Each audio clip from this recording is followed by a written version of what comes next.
Aku masih ingat betul malam itu, ketika semua dimulai. Rasanya mustahil dilupakan, seakan-akan bayangan gelap itu masih menempel di belakang kepalaku, menatap, mengawasi, menguntit, bahkan sampai detik ini aku menulis kisah ini.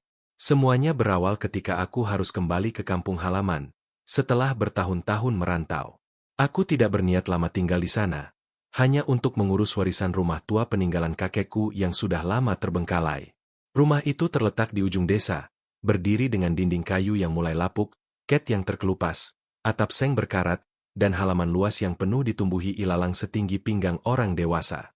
Sejak kecil aku selalu menghindari rumah itu. Entah mengapa, rumah tersebut selalu terasa berbeda dibanding rumah-rumah lain di desa. Anak-anak kecil pun jarang berani mendekat, apalagi bermain di halamannya. Konon, ada yang bilang rumah itu berhantu. Ada pula yang menyebut di halaman belakangnya dulunya sering dipakai sebagai tempat ritual yang entah untuk apa. Aku tidak pernah terlalu percaya.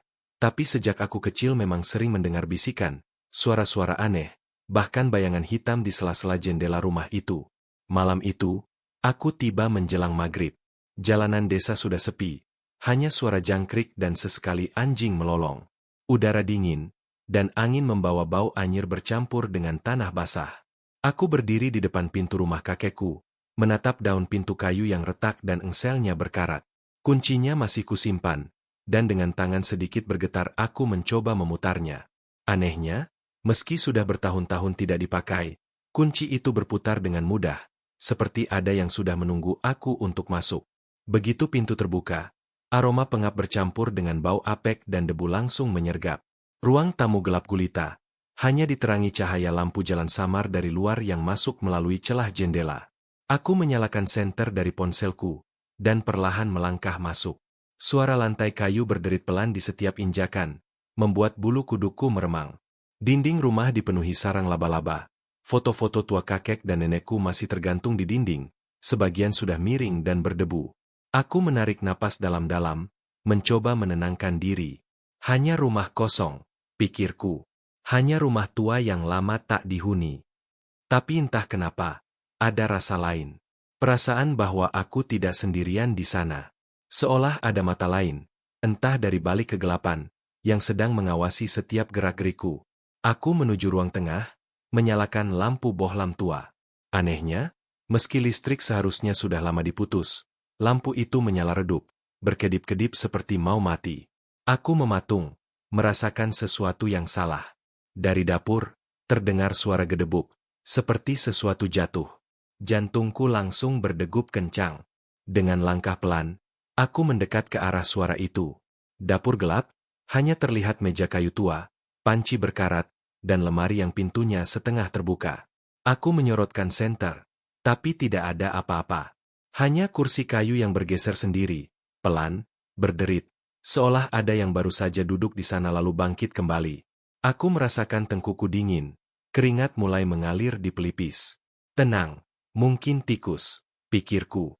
Tapi saat aku membalikan badan, aku melihat sesuatu sekilas di ujung koridor. Bayangan hitam setinggi manusia, berdiri mematung, tanpa wajah, hanya gelap. Seketika tubuhku membeku, napasku tercekat. Aku berkedip, dan bayangan itu lenyap, seolah memang tidak pernah ada.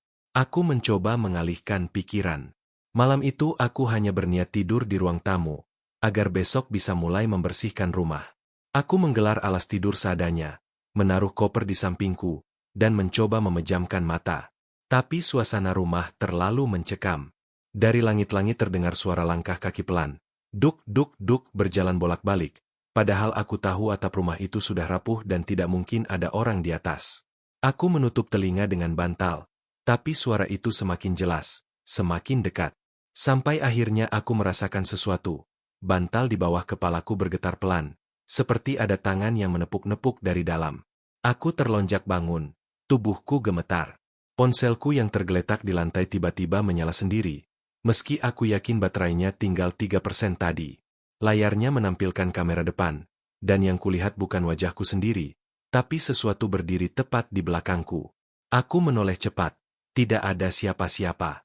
Tapi di layar ponselku masih jelas terlihat sosok perempuan berambut panjang menutupi wajah, berdiri hanya sejengkal dariku. Nafasku tercekat, jantungku hampir pecah. Saat aku menjatuhkan ponsel itu karena panik, lampu di ruang tamu padam seketika, meninggalkan aku dalam kegelapan total. Dan dari sudut ruangan, terdengar suara lirih, pelan, serak suara perempuan berbisik, "Pulanglah, sebelum terlambat."